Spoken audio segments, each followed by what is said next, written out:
고린도 전서를 지금 이제 강의하고 있는데, 고린도 전서 후서는요, 교회를 건강하게 만드는 그런 메시지들이 많이 있습니다. 교회를 어떻게 건강하게 할 수 있을까? 교회를 교회되게 할 수 있을까? 그런 내용들이 많이 담고 있습니다. 우리가 지난 이제 고린도전서 서문을 우리가 한번 오프닝을 봤는데, 오늘은 이제 1장 1절부터 이제 강해가 들어갑니다. 바울이 지금 하나님의 뜻을 따라 그리스도 예수의 사도로 부르심을 받은 바울과 형제 소스데네는 이렇게 시작을 하고 있습니다. 1장에 그렇게 시작을 하고 있습니다. 이렇게 자, 하나님의 사도로 부름받은 바울과 형제 소스데네는, 그래서 이 표현 때문에 신학자 캠벤 몰관이라는 분은 소스데네는 고린도전서의 바울과 공동 저자다 이렇게 얘기합니다. 그런데 그에 대한 정확한 어떤 증거가 없기 때문에 단정지어서 말할 수는 없습니다. 공동 저작을 했냐 이 편지를, 그거 여부보다도 더 중요한 것은 뭡니까? 바울이 편지 첫머리에 자신의 사도권을 강조하고 있다는 것입니다. 나는 예수 그리스도로부터 부름받은 사도다. 처음부터 딱 편지 첫머리에 그걸 강조하고 있습니다.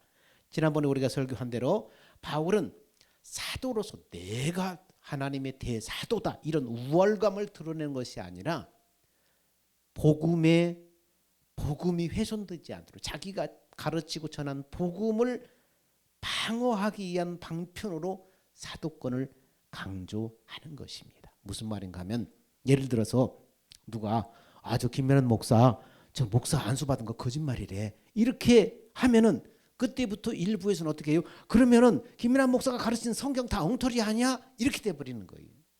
바울은 혹시라도 이런 상황이 벌어질까 봐서 그동안 1년 반 넘게 교회를 개척하고 교회에서 복음을 전하고 가르친 것이 땀과 눈물을 쏟으며 전한 복음이 훼손될까 봐, 복음의 본질이 훼손될까 봐 그의 사도권을 악착같이 지금 방어하는 거예요.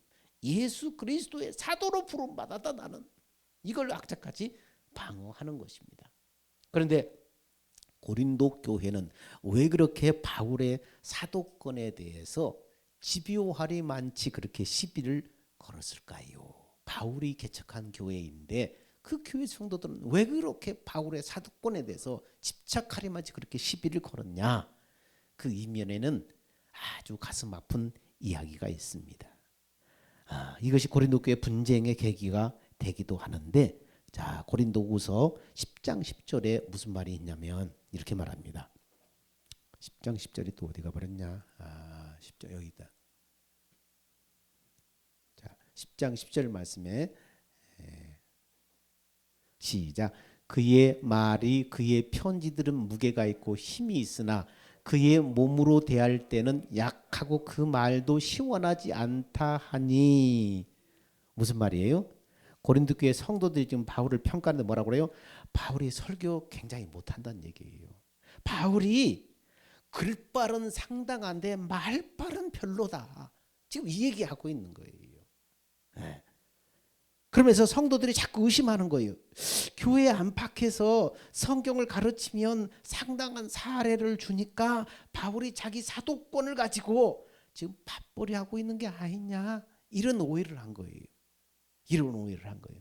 그런데다가 엎친 데 덮친 데 격으로 이 고린도 교회에 아볼로라고 하는 사람이 와서 성경을 가르치는데 성경이 언변이 아주 탁월하고 달변가예요. 그러니까 성도들이 어땠어요? 아볼로는 성경에 능통하고 언변이 탁월하고 논리적이고 힘이 있고 아주 달변가예요. 그러니까 사람들의 관심이 어디로 쏠리겠어요? 유대인들과 그냥 붙어도 그냥 짖지 않을 정도로 그렇게 달변가예요. 그러자 여러분, 성도들이 어디로 쏠려요? 관심이 아볼로한테 쏠리는 거예요. 아볼로한테 쏠리는 거예요. 자꾸 바울과 아볼로를 비교하면서 여러분 문제가 생기기 시작한 거예요. 여러분, 실질적으로 바울은 어떤 사람이에요?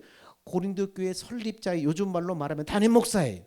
근데 뒤늦게 온 부교육자의 격은 아볼로가 설교를 너무 잘하니까 미성숙한 성도들이 인간적으로 자꾸 두 사람을 비교하기 시작해요.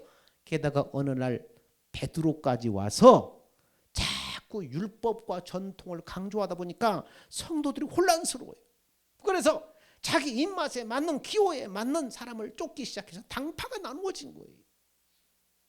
그래서 여러분, 미성숙한 성도들이 자기 기호에 맞게 나는 바울파, 그래도 바울이 교회를 설립하고 이 바울이 하나님의 사도인데 바울파, 나는 저 아볼로파, 귀에 쏙쏙 들어오게 얼마나 이 달변가고 마음에 쏙쏙 맞게 설교를 아볼로파. 그 다음에 또 누구네? 아니야, 전통도 중요해, 개바파. 나중에는 뭐까지 만들었어요? 이것저것 다 싫어, 나는 그리스도파야. 이렇게 교회가 4개의 파벌로 심각하게 분열을 해버린 것입니다. 여러분, 교회의 주인은 누구예요? 하나님이잖아요. 교회의 주인은 바울도 아니고 아볼로도 아니고 게바도 아니고 교회의 주인은 하나님이에요. 바울이 1년 넘게 생명을 다해서 고린도 교회 성도들에게 복음을 전하고 가르쳐서 그렇게 해놨는데 어떻게 나의 사도권을 의심할 수 있느냐? 바울은 너무나 가슴이 아팠어요. 그래서 기도하는 끝에 고린도 교회 성도들에게 결심한 바를 가서 전합니다. 이제 바울이 1년 반을 고린도 교회를 세우고 목회하다가 떠났잖아요. 근데 그런 소식이 들려오니까 이제 바울이 너무나 마음이 아파서 이제 가서 그들에게 편지를 씁니다. 뭐라고 써냐면은 시작. 우리가 너희에게 신령한 것을 뿌렸은즉 너희 육적인 것을 거두기로 과하다 하겠느냐. 무슨 말이에요? 내가 너에게 지금까지 하나님의 말씀을 가르치고 교회를 세우고 했는데 내가 고린도 교회에서 사례를 받는 것이 이상한 것이냐? 이거 당연한 거 아니냐? 이상한 거 아니다 이거예요. 여러분, 복음 전하는 사람은 복음 전하는 일로 먹고 살아야 되는 거예요. 복음을 전하는 데만 전념할 수 있도록 교회가 살아야하는 것은 마땅하다는 거예요. 예수님도 복음을 전하는 사람은 복음으로 먹고 살도록 그렇게 명하셨어요. 그게 성경의 원칙이에요. 그래서 고린도 후서에는 뭐라고 말해요? 이렇게 말해요. 다른 이들도 너희에게 이런 권리를 가졌거든 하물며 우리일까 보냐. 그러나 우리가 이 권리를 쓰지 아니하고 범사에 참는 것은 그리스도의 복음에 아무 장애가 없게 하려 함이로다. 자, 그러면서 계속해서 얘기합니다. 성전의 일을 하는 이들은 성전에서 나는 것을 먹으며 제단에 섬기는 이들은 제단과 함께 나누는 것을 너희가 알지 못하느냐. 이와 같이 주께서도 복음 전하는 자들이 복음으로 말미암아 살리라 명하셨느니라. 자, 이렇게 말했어요.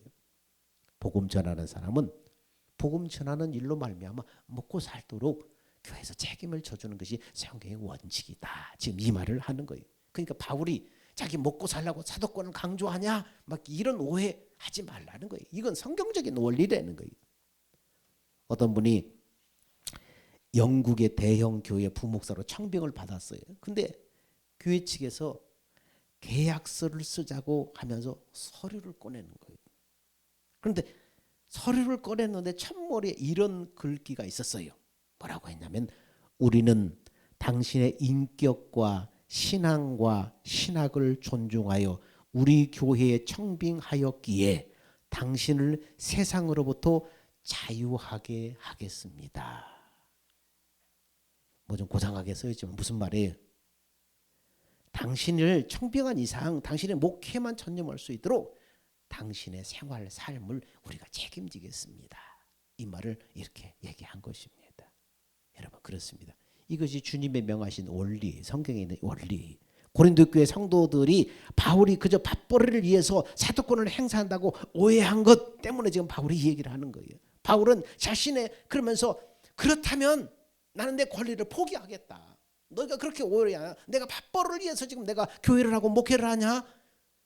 그렇다면 그것 때문에 내가 전한 복음이 훼손된다면 나 내 권리를 포기. 이건 당연한 하나님이 정하신 원칙이고 권리인데 나 이 권리 포기하겠다. 그리고 뭐 하겠어요? 내가 자비량 선교를 하겠다. 자비량 목회, 자비량 선교. 내가 돈 벌어서 내가 필요를 쓰고 그리고 복음 사역을 하겠다. 이렇게 선언을 한 것입니다. 여러분, 바울은 지금까지 고린도 교회 성도들에게 눈물과 기도로 가르친 말씀의 권위가 무너질 위험이 있기 때문에 사도로서 마땅히 누려야 될 자신의 권리를 포기하겠다는 거예요. 여러분, 우리도 이 바울의 마음을 본받아야 돼. 내가 다른 사람보다 좀 더 나은 세상적인 어떤 권리가 있어요? 다른 사람보다 더 많이 가진 거 있어요? 내가 전하는 복음, 또 나를 통해서 내가 복음의 징검다리가 돼야 되는데 내가 가지고 있는 어떤 권리, 그것 때문에 다른 사람들에게 걸림돌이 된다면 나 이거 기꺼이 내려놓겠다. 이런 결단이 여러분에게도 있어야 돼. 이 바울 이 얘기를 통해서 우리는 그걸 깨달아야 돼. 내가 복음의 디딤돌이 돼야 되는데 복음의 걸림돌이 되고 있는 것이 뭐예요? 여러분의 이기심이에요? 어떤 자존심이에요?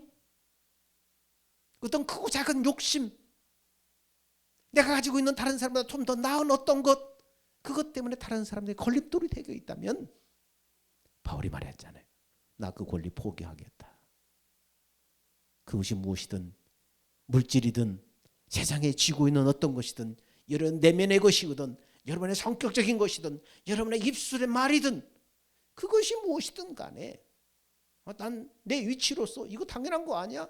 그러나 그것이 복음을 가리는 걸림돌이라면, 이것이 디딤돌이 되어야 될 걸림돌이라면 바울처럼 그렇게 기꺼이 내려놓을 수 있는 여러분이 되기를 축원합니다. 바울이 또한 고린도 교회를 가리켜서 뭐라고 했냐 하면 1장 2절에 이렇게 말합니다.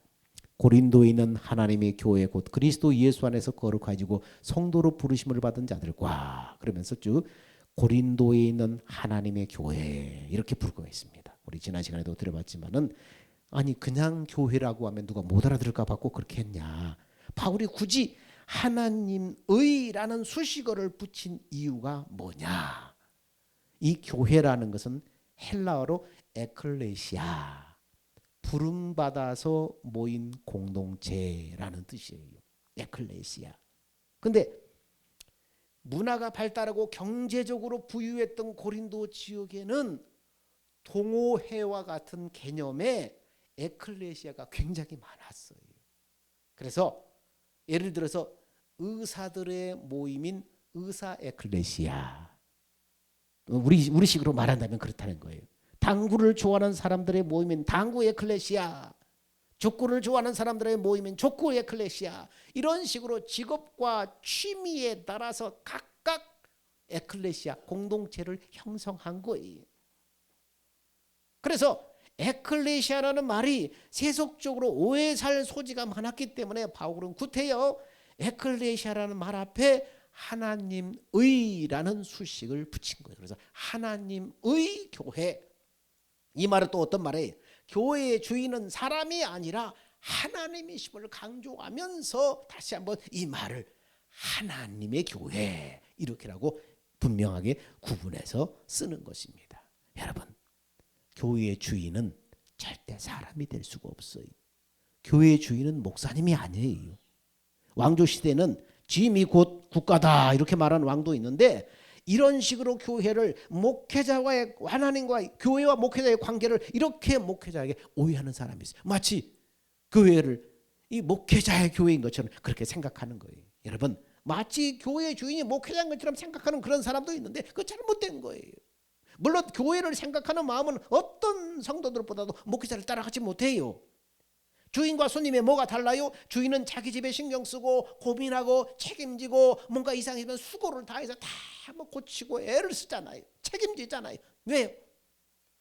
내 집처럼 생각하기 때문입니다. 근데 손님은 뭐 이게 부탁하면 모를까 손님이 그렇게 두 팔 걷고 여기 고쳐야 되겠네. 이거 전기세 나가는데 막 그러면서 막 그렇게 하는 사람이 있어요? 없어요. 여러분 예배 끝나고 싹 빠져나가 봐.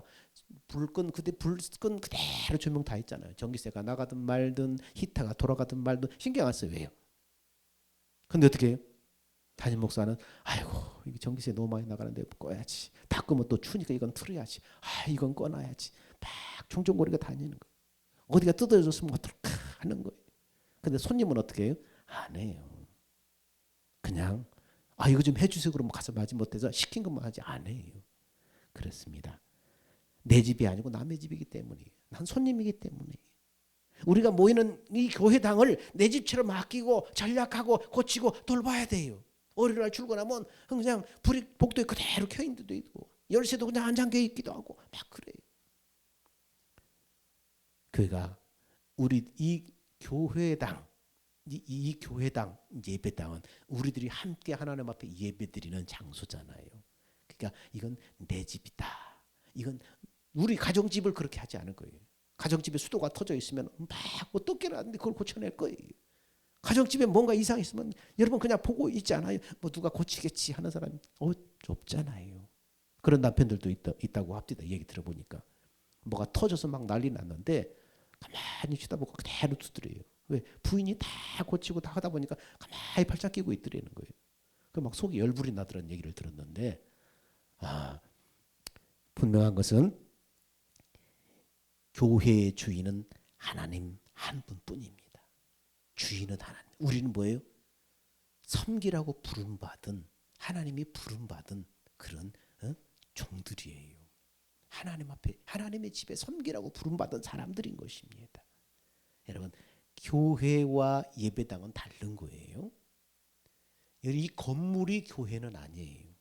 이 예배드리는 이곳은 예배당이에요. 당. 교회당이란 말이에요. 이게 교회는 아니에요. 그러면 영적인 이 교회의 의미가 무엇인가? 진짜 교회란 무엇인가? 교회라는 것은 주님을 머리로 해서 주님의 몸으로 살아가는 사람들 한 사람 한 사람이 교회인 거예요. 그 사람이 예배당에 나오지 못해도 예수님을 머리로 해서 그분의 몸으로 몸은 누구의 생각과 마음으로 살아가는 거예요? 머리가 주는 생각과 마음으로 살아가는 거잖아요. 몸과 머리가 붙어있기 때문에 예수님을 머리로 그분의 몸으로 살아가는 사람 그 사람이 있다면 그 사람이 저 오지에 살든 저 섬마을에 살든 다른 외국에 살든 그 사람이 그렇게 살아간다면 그 사람 자체가 교회인 거예요. 그리고 그 사람들이 모임이 교회인 거예요. 예수님을 머리로 해서 그분의 몸으로 살아가는 사람들이 교회이고 그 사람이 교회이고 그 사람들의 모임이 바로 교회. 이게 진정한 교회의 의미예요. 교회는 여러분 예배드리는 장소는 교회당이고 예배당이라고 그러지 교회라고 하지 않아요. 그 혼용해서는 안 됩니다. 교회는 하나님이 계신 곳이고 바로 성전이에요. 그래서 성경은 뭐라고 말하는가 이렇게 말해요. 시작. 너희는 너희가 하나님의 성전인 것과 하나님의 성령이 너희 안에 계시는 것을 알지 못하느냐. 예수 믿고 예수 영접한 사람은 하나님 바로 우리 예수님이 영으로 우리 가운데 성령으로 우리 가운데 임하셔서 함께 하시는 우리의 머리가 되시는 거예요. 그래서 예수님이 우리 안에 거하셔서 나는 예수님이 거하는 집이고 예수님은 이 안에 들어와 사시는 하나님이셔요.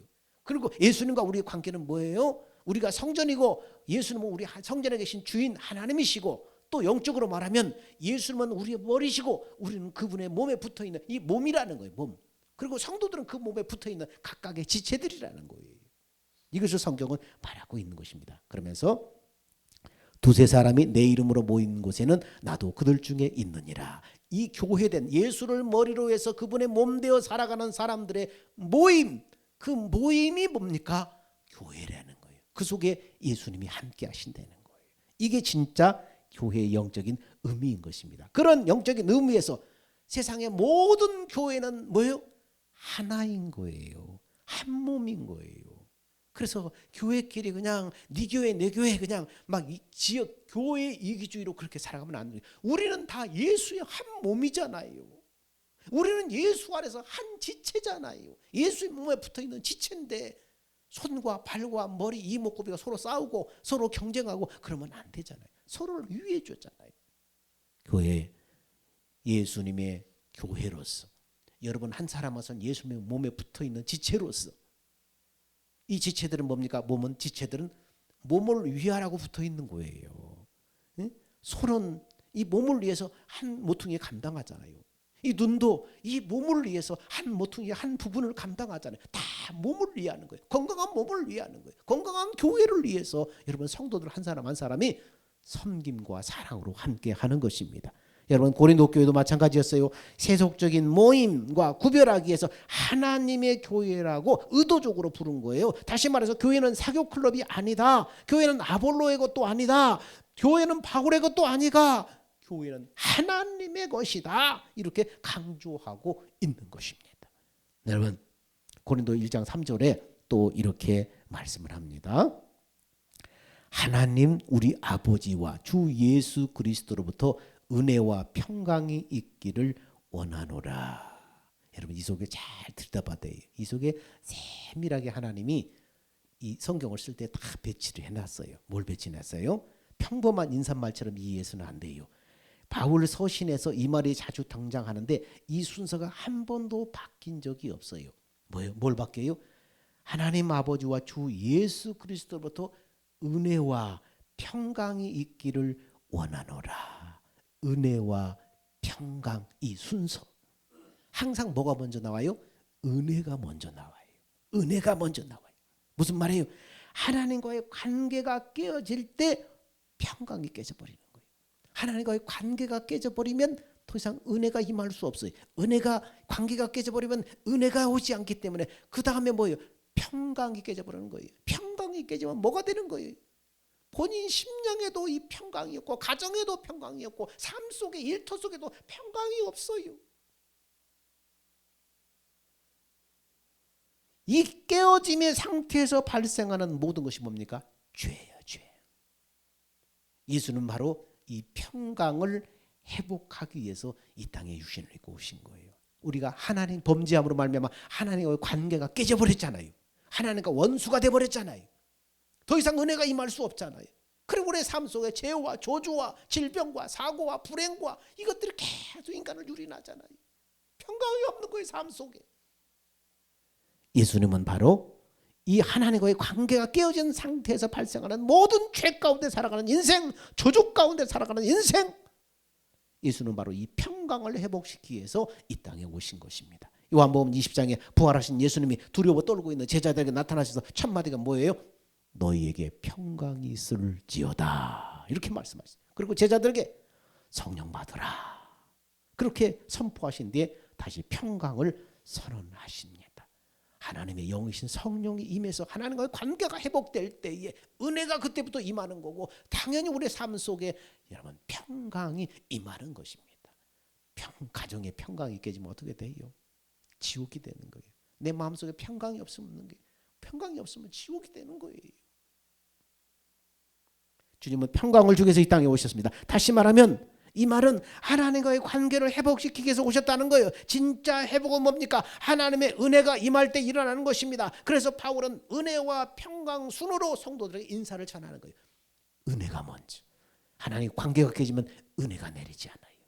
우리 삶 속에 뭐가 뒤틀리고 뭔가 심령 속에 평안이 없고 뭔가 심령 속에 정말 이 아픔이 있고 상처가 있고 뭔가 안 되고 평강이 깨진 거예요. 평강 전에 뭐가 깨졌어요? 관계를 돌아봐야 돼.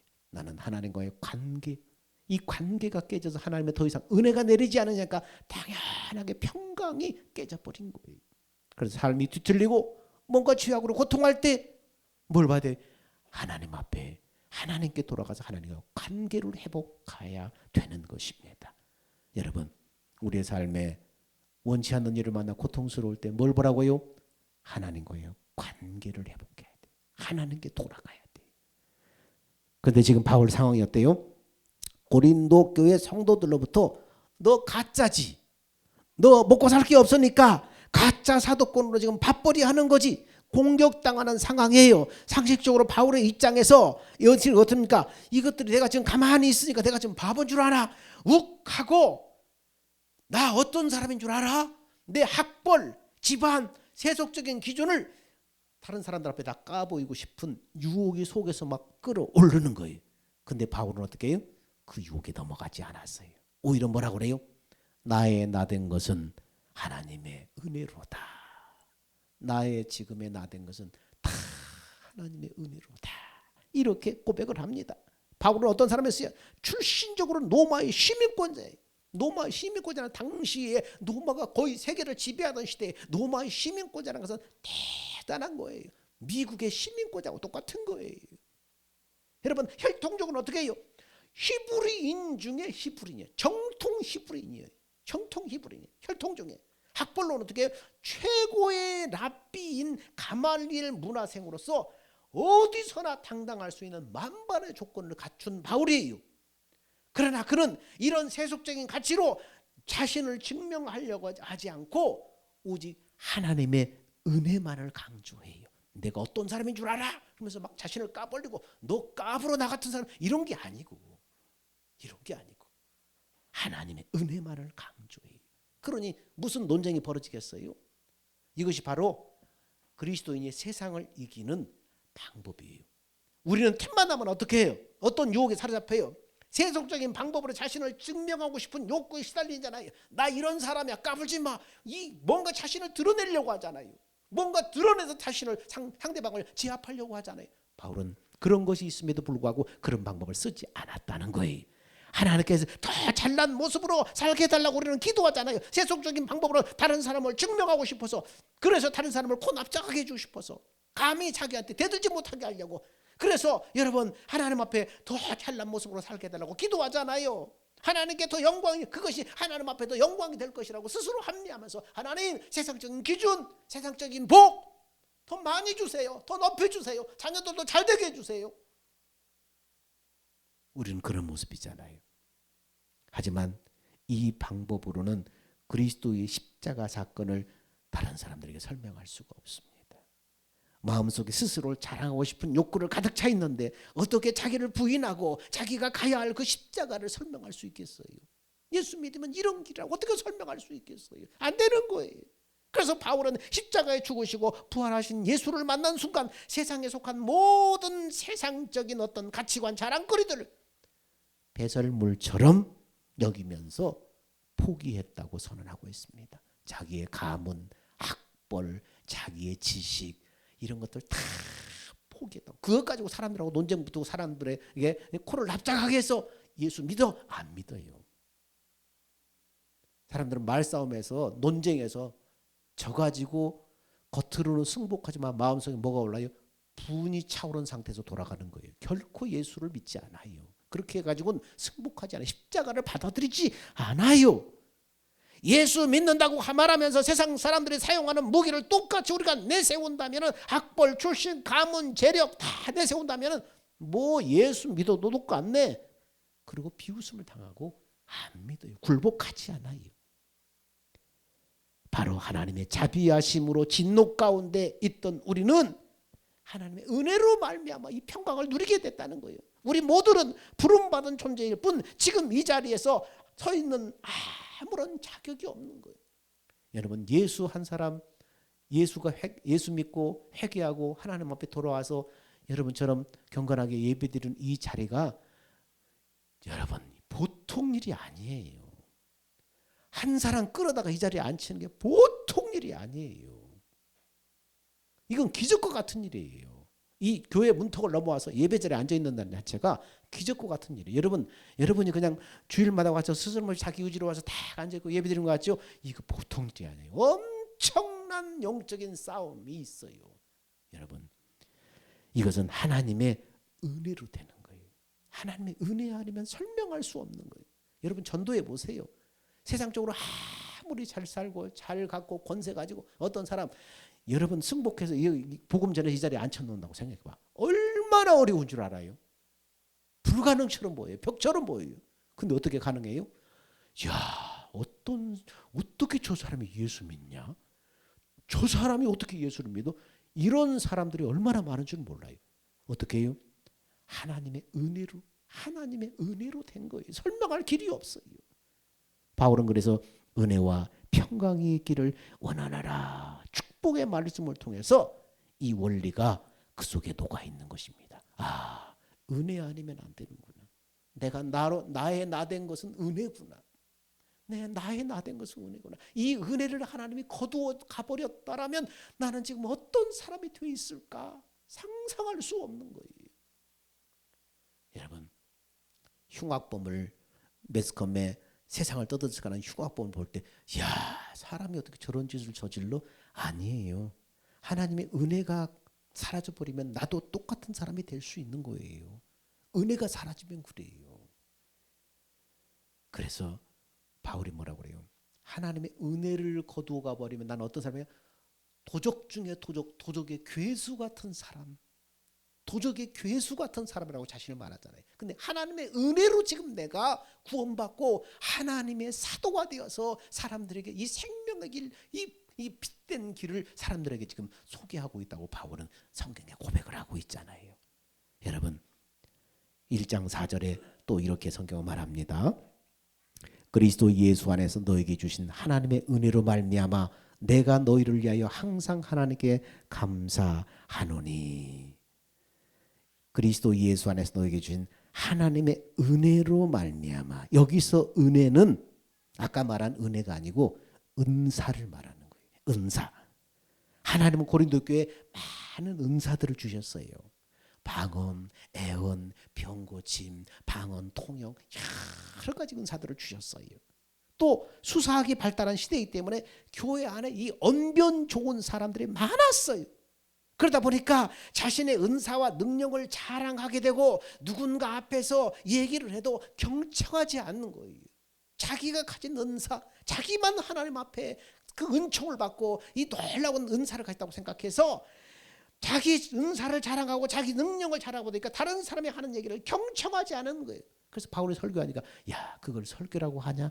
콧방 끼고 듣지 않는 거예요. 그리고 서로를 비판하고 서로 앞다투어서 자신의 목소리를 내기 때문에 예배가 아주 무질서해져 버렸어요. 그래서 고린도전서 1장 5절에 이렇게 말합니다. 이는 너희가 그 안에서 모든 일 곧 모든 언변과 모든 지식의 풍족함으로 그리스도의 증거가 너희 중에 견고하게 되어 너희 모든 은사의 부족함이 없이 우리 주 예수 그리스도의 나타나심을 기다림이라. 그러면서 쭉 얘기하는 게 주께서 너희를 우리 주 예수 그리스도의 날에 책망할 것이 없는 자로 끝까지 견고하게 하시리라. 여러분 잘 들어보면 고린도 교회를 칭찬하는 것 같지요. 근데 잘 보면 이게 칭찬이 아니에요. 이 말은 너희가 모든 은사에 부족함이 없이 책망할 것이 없는 자로 끝까지 예수의 날까지 하나님이 붙들 것이다. 이렇게 말하면서 너희가 모든 언변과 지식이 너희가 풍족하다. 칭찬 같아. 근데 칭찬 같지만 문맥을 잘 살펴보면 칭찬이 아니에요. 바울은 고린도 교회 성도들을 향해서 너희가 참 충족하다. 언변 좋은 사람도 있고 은사도 많고 책망할 것이 없는 자로 끝까지 견고케 하시리라. 칭찬하지만은 뭐라고 그런 거예요? 지금 상태는 완전하지 않다. 현재 영적인 상태가 연약하니까 너희가 견고해지기를 원한다. 성숙해지기를 원한다. 너희가 지금 이렇게 완전한 것처럼 보이지만 완전하지 않다. 부족하다. 더 성숙해지기를 원한다. 이렇게 많고 충만하고 말 잘하는 사람 많고 은사 많은 사람 많지만은 너희가 완전해지기를 원한다. 부족하다 아직. 그렇게 지금 얘기를 하는 것입니다. 지금 고린도 교회 가운데 은사가 넘칩니다. 근데 뭔가 부족하다는 거예요. 은사가 넘치는데 뭔가 부족하다는 거예요. 이 역사를 어떻게 설명할 수 있는가? 하나님께서 한 교회에 은사를 넉넉히 부어주시는 것은 그 은사를 사용해서 다른 성도의 부족한 것을 채우고 성도들을 세우고 성도들을 섬기라고 은사를 주시는 거예요. 은사의 목적은 그런 거예요. 지체 몸을 섬기라고 주는 거예요. 손이 뭔가 기술이 있다고 하면 손은 이 몸을 잘 섬기라고 이 기능을 주는 거예요. 눈의 기능은 이 몸을 섬기라고 주는 거예요. 다 지체들이 각자 고유의 기능이 있잖아. 이 은사들이 있잖아. 이거는 다른 기능이 아니에요. 섬기라고 주는 거예요. 이 몸을 위하라고 주는 거예요. 다른 기능은 없어요. 은사가 결코 잘난 체하고 자신을 드러내고 경쟁하라고 주는 것이 아니다. 은사는 스스로 노력한다고 얻을 수 있는 것도 아니다. 하나님이 각 지체들에게 선물로 주시는 것이다. 네가 노력해서 얻은 것이 아니다. 다른 사람을 섬기라고 주는 것이다. 그 외에 은사의 목적은 없어요. 그래도 은사를 가졌다고 다른 사람보다 뛰어난 것도 아니에요. 뭔가 대단한 하나님의 은총 받은 것도 아니에요.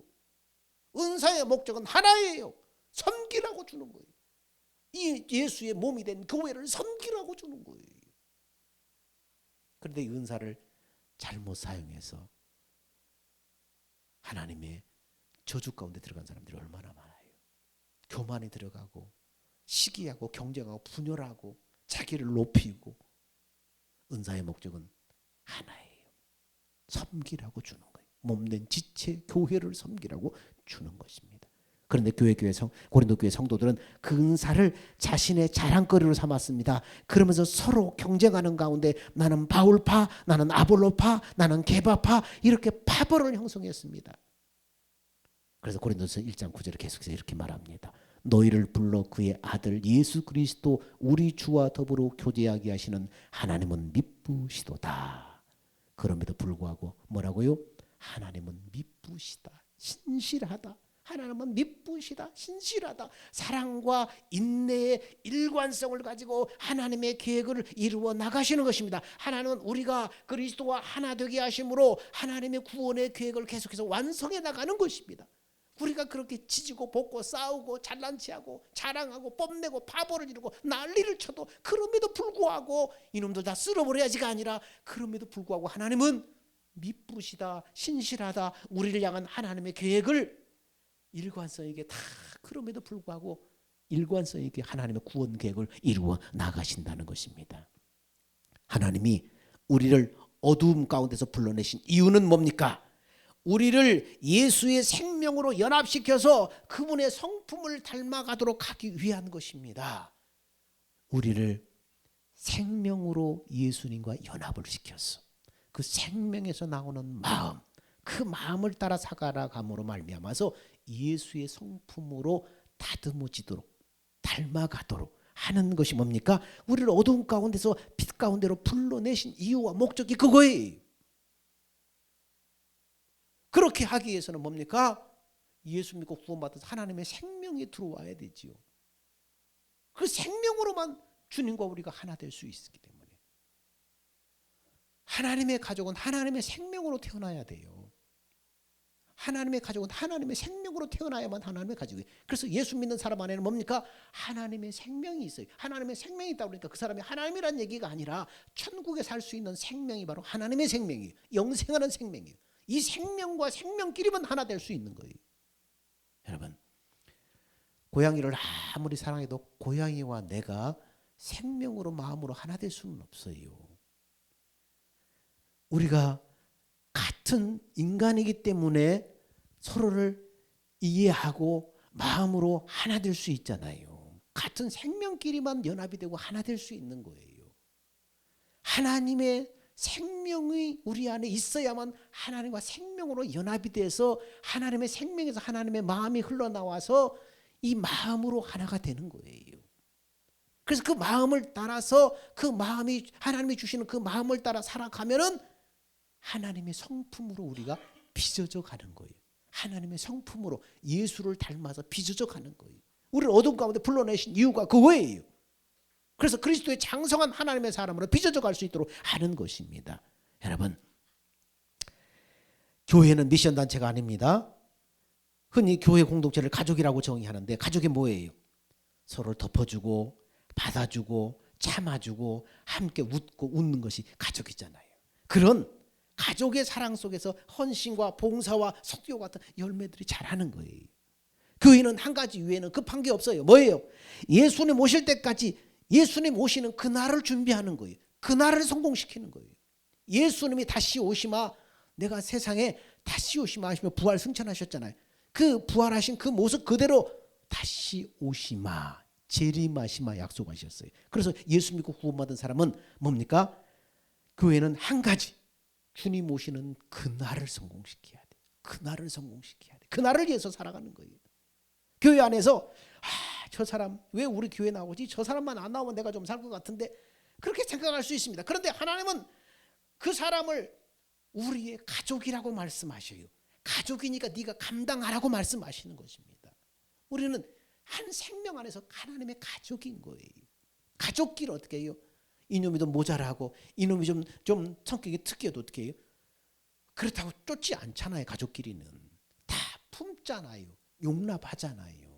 품고 용납하는 거예요. 교회 안에서 바로 그런 거예요. 가족이니까 감당하라고 하나님이 보내주시는 것입니다. 여러분, 교회는 어떤 곳이에요? 예수님의 성품을 훈련하는 장소예요. 예수님의 성품을 훈련하는 장소예요. 생명으로 연합돼서 하나님의 마음을 부어주시고 그 마음을 따라서 연합하는 거예요. 여러분, 그래서 교회 안에서는 일 때문에 이 관계가 깨져서는 안 돼요. 일은 천천히 해도 돼. 일은 천천히 해도 되고, 아니 그 일 하다 실패해도 괜찮아. 근데 관계가 깨져버리면 안 돼요. 하나님은 관계가 깨매지면서까지 우리가 일하는 거, 사역하는 걸 원하지 않아요. 그래서 관계가 가장 중요해요. 관계가 깨져버리면 안 돼. 우리는 생명으로 가족관계, 생명 공동체이기 때문에. 그래서 비록 천천히 가고 뭔가 저 사람이 느리고 천천히 가고 이해력이 부족하고 뭐 해도 용납하고 안아주고 동역하는 가운데 자기 모습을 봐야 돼요. 거울처럼 저 사람의 모난 모습, 뭔가 이 틀어진 모습을 볼 때 그 사람의 거울로 나를 비춰봐야 돼. 나는 저런 모습이 없는가? 거울로 비춰봐야 돼. 자꾸 판단하고 정지하고 재판하지 말고 그 연약한 모습을 통해서 자신을 비춰봐야 되는 것입니다. 그렇게 우리는 그리스도의 성품을 닮아가면서 땅 끝까지 증인이 되라는 명령을 이루어가는 것입니다. 여러분, 우리는 쉽게 포기하거나 주저앉지 않아요. 그래도 주님은 알았다. 저 못하겠어요. 좀 쉬었다 할래. 그래, 알았다. 언제까지 쉬면 되냐? 주님은 기다려줘요. 그리고는 이제 다 쉬었냐? 다시 일어나서 가자. 주님이 다시 또 지적을 하셔요. 뭔가 잘못되고 넘어지고 엎어지고 그러면 내쫓아버리고 넌 실패자다. 주님은 그러지 않아요. 휴식이 필요하냐? 그래, 내가 좀 기다릴게. 다 쉬었냐? 다시 시작하자. 주님은 그렇게 하는 것이. 우리 주님은 그런 분이에요. 그래서 이 주님을 우리가 부모님으로 자꾸 비유하는 거예요. 자식이 모나고 좀 더뎌도 어떻게? 부모는 기다려주잖아요. 그렇다고 내쫓지 않잖아요. 배역해도 자식이니까. 그냥 이 배류나 같이 막 부모에게 주먹질하고 막 그냥 난리치고 그런 패역한 자식일지라도 뭐예요? 누가 경찰에 와서 물어보면 이게 절대 얘기 안 하잖아요. 자식이 그랬다고 얘기하잖아요. 이게 부모예요. 자식이 그랬다고 얘기 안 해요. 그것 때문에 자식 감옥 가는 거 원치 않아요. 자기가 그걸 다 감당하는 거예요. 이게 부모예요. 그래서 이 부모는 하나님의 그림자라고 얘기하는 거예요. 온전히 하나님의 모습을 담지 않았지만 하나님의 그림자다 얘기하는 거예요. 우리 하나님은 그래서 미쁘신 분이에요. 하나님은 미쁘시도다. 우리가 부족하고 우리가 넘어지고 우리가 실수하고 우리가 죄 가운데 뒹굴어도 하나님은 기다려주시고 돌아오기를 원하시고, 그래서 우리를 향한 구원의 계획을 끝까지 포기하지 않고 이루어 가시는 하나님은 미쁘시다. 이게 미쁘시다. 신실하다. 그래서 우리는 하나님을 본받아서 신실해야 돼요. 교회 안에서도 맡은 일에 신실해야 돼요. 하나님이 우리를 향해 그 신실함을 거두지 않은 것처럼 우리도 하나님의 일을 감당할 때 신실함이 있어야 돼요. 미쁘심이 있어야 돼요. 여러분, 예수의 증인되는 것은 단순히 거리로 나가서 예수 믿으세요 외치는 게 아니에요. 이것만이 아니에요. 우리의 온 인생으로 예수를 전하는 거예요. 우리의 삶으로 예수를 전하는 거예요. 우리의 인격으로 예수를 전하는 거예요. 우리의 온 성품으로 사람들 앞에서 증인의 삶을 사는 거예요. 이게 진짜 예수의 증인되는 거예요. 길거리 나가서 예수 믿으세요. 그것도 중요해요. 그러나 정말로 중요한 것은 우리의 인생으로, 삶으로, 인격으로, 성품으로 예수를 드러내는 증인의 삶을 사는 거예요. 이게 진짜 예수 믿는 삶인 것입니다. 여러분, 자격이 아니라 은혜로 부름받은 우리는 하나님의 교회로서 사람이 아니라 하나님을 주인으로 모시고, 비교가 아니라 사랑으로, 자랑이 아니라 섬김으로, 연약함 속에서도 끝까지 통행하시는 미쁘시는 하나님을 신뢰하며 그리스도의 성품을 드러낸 증인의 삶이 여러분의 삶이, 우리의 삶이 되기를 축원합니다. 기도하겠습니다. 신실하신 하나님 아버지, 우리를 부르신 것은 자격이 아니라 능력이 아니라 전적인 하나님의 은혜였음을 다시 고백합니다. 사람을 비교하고 세상의 기준으로 교회를 판단하며 자신을 드러내 했던 우리의 교만을 용서해 주옵소서. 교회의 주인이신 오직 하나님이심을 잊지 않게 하시고 우리를 그리스도의 몸된 교회의 지체로 겸손히 살게 하여 주옵소서. 은혜가 먼저임을 기억하게 하시고 미쁘신 하나님과 친밀함으로 참된 평강을 누리게 하여 주옵소서. 주님이 오시는 그날까지 서로를 가족으로 품고 그리스도의 성품을 닮아가는 교회 되게 하여 주옵소서. 예수님의 이름으로 기도합니다. 아멘. 다 같이 기립합시다. 찬양이 잘 안 나오지만 같이 한번 드려봅시다.